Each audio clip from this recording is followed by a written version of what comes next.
Close to nature is close to your world. Myron Homes, Cherubic Farms at Chevilla, 7799949104. నమస్తే, నేను Kavitha. Welcome to iDream news. ఒడిశాలో రైలు ప్రమాదం జరిగి రోజులు గడిచిపోయాయి. అయితే దాని వెనకాల ఉన్నటువంటి కారణాలు మాత్రం ఇప్పటికీ తెలియరాలేదు. దీంతో పాటుగా సిబిఐ కూడా దర్యాప్తు ప్రారంభించింది. ఎందుకని ఇంత డిలే జరుగుతోంది? ప్రస్తుతం మనతో పాటుగా ఉన్నారు డాక్టర్ జయప్రకాష్, నారాయణ్ గారు. జేపీ గారు నమస్కారం సార్. నమస్తే కవిత. సార్, మనకి ట్రైన్ యాక్సిడెంట్ జరిగి అతిపెద్ద ప్రమాదం, 100 మంది చనిపోయారు. ఇంకా రీజన్ ఎందుకు ఐడెంటిఫై చేయలేకపోయారు సార్? కవిత, మీరు అన్నట్టుగా జరిగిన దుర్ఘటన దేశంలో మనందరినీ కదిపేసింది. ఇటీవల కాలంలో దాదాపు 300 మంది చనిపోవటం, దాదాపు 800-900 మంది గాయపడటం తీవ్రంగా. ఇది చిన్న విషయం కాదు. మనం ఏదో పిల్ల పాపలతో ప్రయాణం చేసేవాళ్ళు, ఎండాకాలం సెలవుల రోజుల్లో బంధువుల ఇంటికి వెళ్ళేవాళ్ళు, లేకపోతే పని మీద వెళ్ళేవాళ్ళు, వృత్తో వ్యాపారం ఈ కారణంగా వాళ్ళందరూ కూడా హాయిగా ప్రయాణం చేస్తుండగా ఇలా జరగడం చాలా దురదృష్టం. మనకి నివేదిక ఎంత వేగంగా అందని దానికంటే చాలా ప్రామాణికంగా అందాలి. రేపు పొద్దున ఇలాంటి దుర్ఘటన రాకుండా చేయాలి. జరిగిన దానిలో ఎవరైనా పొరపాటు ఉంటే వాళ్ళని శిక్షించడంతో పాటు ఇక ముందు ఇలా జరగకుండా చేయాలి. 3 కారణాలు ఉండొచ్చు ఇది దుర్ఘటన కారణాలు. ఒకటి సాంకేతిక లోపం కావచ్చు, ఎలక్ట్రానిక్ ట్రాన్స్మిషన్లో ఏదో సమస్య వచ్చిందని చెప్పంటున్నారు, వాస్తవం కాదో మనకు తెలియదు. 2 మానవ తప్పిదం కావచ్చు, ఎవరైనా ఉద్యోగి. 3 కావాలని చెప్పిన విద్రోహ చర్యగా పట్టుండొచ్చు. మరి మనకి ఆ రంగంలో నైపుణ్యం లేదు, విషయం తెలియదు మీకు నాకు. కానీ ఆ రంగంలో రైల్వేలో పనిచేసిన నిపుణులు చెప్తోంది ఏంటంటే బహుశా సాంకేతిక లోపం ఉందేమో, ఎలక్ట్రానిక్ ట్రాన్స్మిషన్లో సమస్య వచ్చిందని చెప్పంటున్నారు. ఏ సంగతి ఖరాఖండిగా తేల్చి మనం చాలా నింపాదిగా, చాలా దూరదృష్టితో బలమైన పునాదులు ప్రకటన వేయాలి. ఎందుకంటే 47 నుంచి ఇప్పటిదాకా రైల్వేల పాత్ర మన దేశ ఆర్థిక వ్యవస్థలో చాలా కీలకమైనది. దాదాపు 2,30,00,000 మంది ప్రయాణికులను రోజు రవాణా చేస్తారు.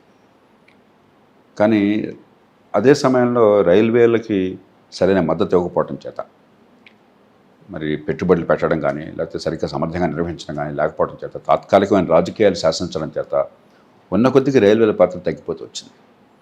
ఉదాహరణకి స్వతంత్రం వచ్చినప్పుడు 80% ఈ దేశంలో సరుకులు రవాణా రైల్వేలో అయ్యేది. ఇప్పుడు 25, 26, 27 ఆ స్థాయిలో ఉంది. 73%, 75% ఖరీదైనటువంటి పెట్రోలు, డీజిలు ఇతర దేశాలు దిగుమతి చేసుకుని డాలర్లు ఖర్చు పెట్టి వాతావరణం అంతా కాలుష్యం చేసి మనం రవాణా చేయాల్సి వస్తుంది. అది ఏ దేశానికి మంచిది కాదు. అలాగే సగటు వేగం చూసినట్టయితే రైళ్ళది మన దేశంలో సగటున 50-60 కిలోమీటర్ల గంటకు వెళ్తున్నాయి. ప్రపంచంలో ఎన్నదగ్గ ఏ దేశంలోనైనా కూడా 150 కిలోమీటర్లు, 200 కిలోమీటర్లు వెళ్తాయి. కనీసం మన 100-120 కిలోమీటర్ల కన్నా దేశంలో సగటు వేగం కావాలి. అది కావాలంటే మౌలిక సదుపాయాలు బాగు చేయాలి. రైల్వే ట్రాక్ కానీ, సిగ్నలింగ్ కానీ, ఎలక్ట్రానిక్స్ కానీ, మరి ఇతరమైన మౌలిక సదుపాయాలు కానీ చాలా సమర్థంగా బాగు చేయాలి. ఏమవుతుంది, తాత్కాలికమైన రాజకీయ లబ్ధి కోసం అని చెప్పని మనం ఫ్రీట్ పెంచటం లేదు, టికెట్ ధర పెంచటం లేదు. అందుకనే ప్రపంచంలో ఎక్కడ లేనట్టుగా 100 రూపాయలు రైల్వే కనుక ఆదాయం వస్తే 100 రూపాయల కంటే ఎక్కువ ఖర్చు అవుతుంది. ఆపరేటింగ్ రేషియో అంటారు. 95 రూపాయల 14 పైసలు కేవలం ఆపరేటింగ్కి ఖర్చు అయితే, జీతభత్యాలు, పెన్షన్లు, మరి ఇతరత్ర ఖర్చు పెట్టడానికి కలిపితే కొన్ని సందర్భాల్లో 114-115% అవుతుందని చెప్పని సిఏజీ నివేదికలో ఇచ్చారు. అంటే ఏ వ్యాపార సంస్థ అలా పనిచేయదు. మీరు రైల్వే లాంటి సంస్థ, అందులో రవాణా పెరుగుతున్నప్పుడు, దేశ ఆర్థిక వ్యవస్థకు ఆలంబనైనప్పుడు మనకు 100 రూపాయల్లో కనీసం 30-35 మిగిలితే అప్పుడు భవిష్యత్తు కోసం పునాది వేయచ్చు, పెట్టుబడులు పెట్టచ్చు. మనం 91 తర్వాత ఆర్థిక సరళీకరణ తర్వాత కూడా రైల్వే మీద సరిగ్గా దృష్టి పెట్టాల. దాన్ని రాజకీయంగా వాడుకోవటం కోసమే మంత్రులు, ఏ ప్రభుత్వం వచ్చినా కూడా మంత్రులు ఆలోచించారు. కానీ దేశ ఆర్థిక వ్యవస్థని పటిష్టం చేయడం కోసం మౌలిక సదుపాయాల కల్పనలో భాగంగా రైల్వేలను ఎట్లా బాగు చేయాలి అని చెప్పిన ఆలోచించేలా. మన దేశంలో చాలా రంగాలు ఎట్లా నష్టపోతున్నాయి. ఈవేళ రాజకీయం, ఈ పూట ఓటు, ఈ పూట కొందరికి లంచం తప్ప రేపటి భవిష్యత్తు, రేపటి ఆర్థిక వ్యవస్థ ఆలోచన లేకుండా పోయింది. అంచేత ఈ విషయాన్ని సమగ్రంగా మనం చూడాలి. కనీసం ఇప్పటికైనా అది మేలుకొల్పులా భావించాలి. చాలా మన బాధించే రీతిలో మనని వెన్నుతట్టి లేపింది. కానీ ఇప్పటికైనా ఈ దేశం రాజకీయ వ్యవస్థ మేలుకొని రైల్వేలను పటిష్టంగా ఏర్పాటు చేయకపోతే ఇలాంటి ప్రమాదాలు జరిగే అవకాశం ఉన్నది. మరి అమాయకుల ప్రాణాలు కోల్పోతాం. దాంతోపాటు ఆర్థిక వ్యవస్థ కూడా దెబ్బతినిపోతుంది.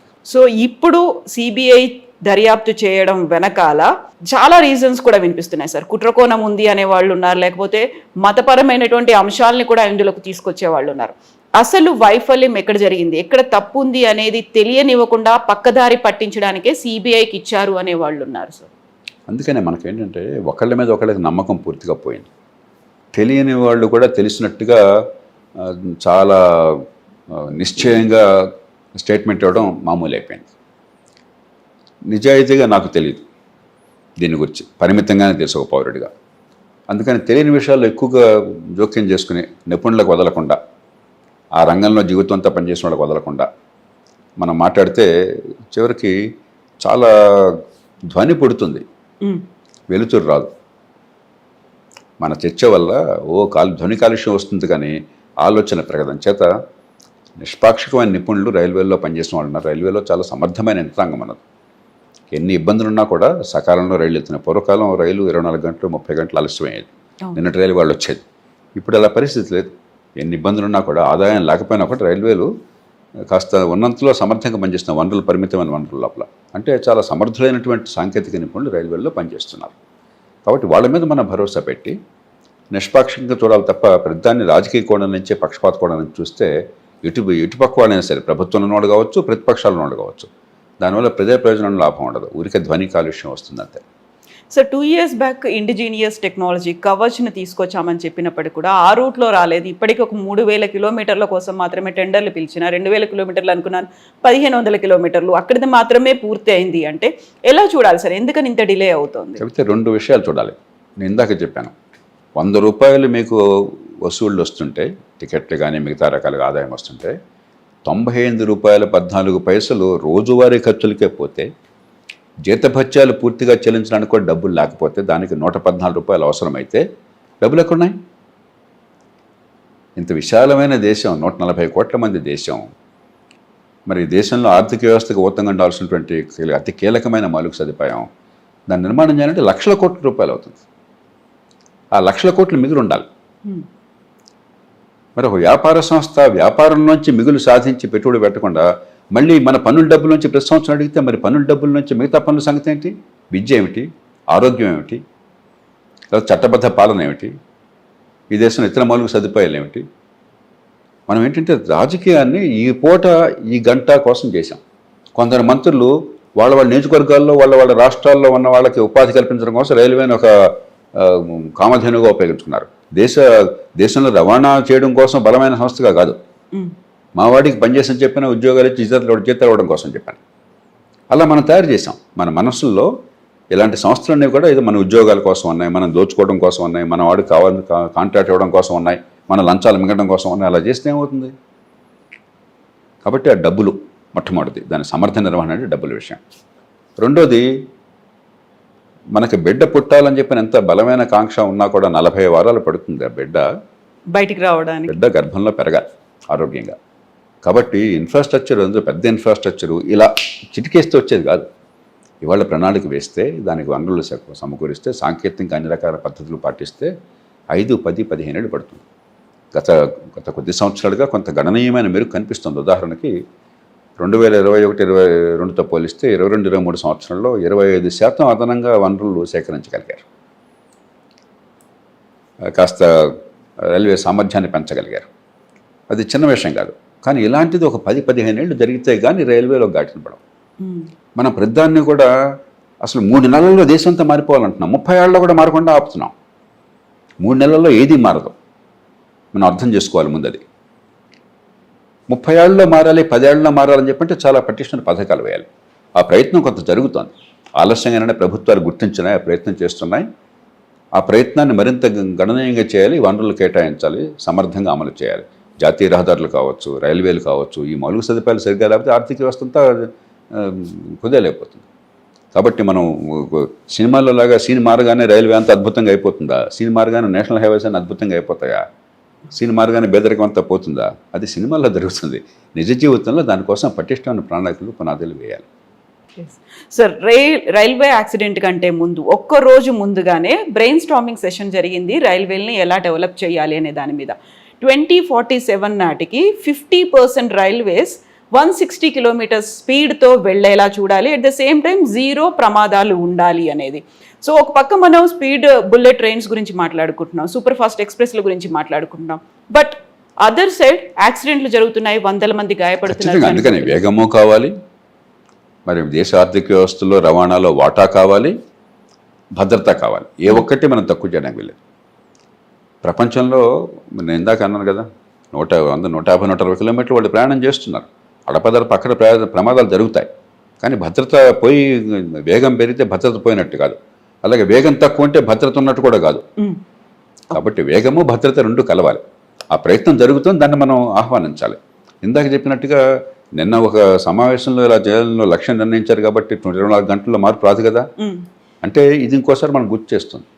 భద్రతలో కొన్ని సందర్భాలు లోపాలు ఏమన్నాయని చెప్పిన. ఇప్పుడు 40 ఏళ్ల క్రితం నాకు రైల్వేలో చీఫ్ ఇంజనీర్గా పనిచేసిన ఆయన నాకు బాగా గుర్తు ఆయన చెప్పింది, రైల్వేలు ఎంత నిర్లక్ష్యానికి గురైనాయని చెప్పంటే, స్వతంత్రం వచ్చిన తర్వాత మన ఇంటికి దూలం ఉంటుంది. పాత ఇళ్ళకి పెంకుటిళ్ళు కానీ లేకపోతే పూరిపాకలు కానీ, ఆ దూలం మీద ఆ బరువు ఉంటుంది, దూలానికి ఒక స్తంభం ఉంటుంది. కొన్ని సందర్భాల్లో ఆ దూలాన్ని తినేసి చెదలు కానీ ఇంకోటి కానీ, లేకపోతే దూలానికి ఉన్నటువంటి ఆ కనెక్షన్ని తినేసి ఆ దూలం ఊరికి పైకప్పు మట్టుకు వేలాడుతూ ఉంటుంది, ఎప్పుడు కూలిపోతుంది మొత్తం. ఆ కూలిపోయేదాకా అది బాగున్నట్టు కనిపిస్తుంది. మా రైలు పట్టాలు అట్లా ఉన్నాయండి అని అడిగాను. అంటే మౌలిక సదుపాయాలను సరిగ్గా చేసుకోకపోతే, ఆ స్లీపర్లు కానీ లేకపోతే అక్కడ ఉన్న మెటల్ కానీ తర్వాత మిగతా ఏర్పాట్లు కానీ సిగ్నలింగ్ కానీ ఇవన్నీ కూడా చాలా పటిష్టంగా ఏర్పాటు చేసుకోకపోతే వేగము రాదు, భద్రత రాదు. అంచేత ఇప్పుడు మనం ప్రతి క్షణం గందరగోళం పడడం కాకుండా చాలా ఆలోచించి ఆచితూచి వ్యవహరించాలి. జాతీయ రహదారులు ఉన్నాయి. ఒకప్పుడు జాతీయ రహదారులు అంత అధ్వానంగా ఉండే ఈ దేశంలో. నేషనల్ హైవే నేను ప్రయాణం చేసిన రోజుల్లో ఊరికే పేరుకి నేషనల్ హైవే, కానీ ఇప్పుడు కొంతమేరకైనా బాగుపడ్డాయి కదా. కాకపోతే అక్కడ కూడా ప్రమాదాలు జరుగుతున్నాయి. ఎందుకంటే డ్రైవర్లు కొన్ని సందర్భాల్లో మనం ఇటు వెళ్తుంటే, లెఫ్ట్ లైన్లో మనం వెళ్తుంటే వాడు ఎదురుగా వస్తున్నాడు. ఎందుకంటే యూటర్న్ తినడానికి బతికించి ఒక 5 కిలోమీటర్లు నష్టం అవుతుందని 5 నిమిషాలు పోతుందని చెప్పిన కారణంగా ఎదురు తిరిగి వస్తున్నాడు, భయం వేస్తుంటుంది. కానీ రోడ్లు బాగుపడ్డాయి కదా, చాలా వేగంగా చేస్తున్నాం కదా. ఇప్పుడు రోజుకు 18 కిలోమీటర్లు చేస్తున్నారు, అది చిన్న విషయం కాదు కదా. చైనాతో పోలిస్తే తక్కువే, చైనా ఇంకా బాగా చేసింది, ఇంకా బాగా చేస్తున్నది. కాబట్టి మనం నిరంతరం మరింత మెరుగుపడడం కోసం ప్రయత్నం చేయాలి. అలాగే రైల్వేలు కూడా గతంతో పోలిస్తే కొంత బాగుపడ్డాయి, కానీ ఇంకా ప్రపంచ ప్రమాణంతో చూస్తే చాలా తక్కువగా ఉంది. రైల్వేలో ఉన్నటువంటి పారిశుధ్యం కావచ్చు, లేకపోతే భద్రత కావచ్చు, వేగం కావచ్చు, సాంకేతిక వేగం కావచ్చు, పెట్టుబడులు, సాంకేతిక విజ్ఞానము చాలా ఓపికగా దీర్ఘకాలం మనము పట్టుదలతో పనిచేయటం, ఊరికే రోజుకో పని కాకుండా.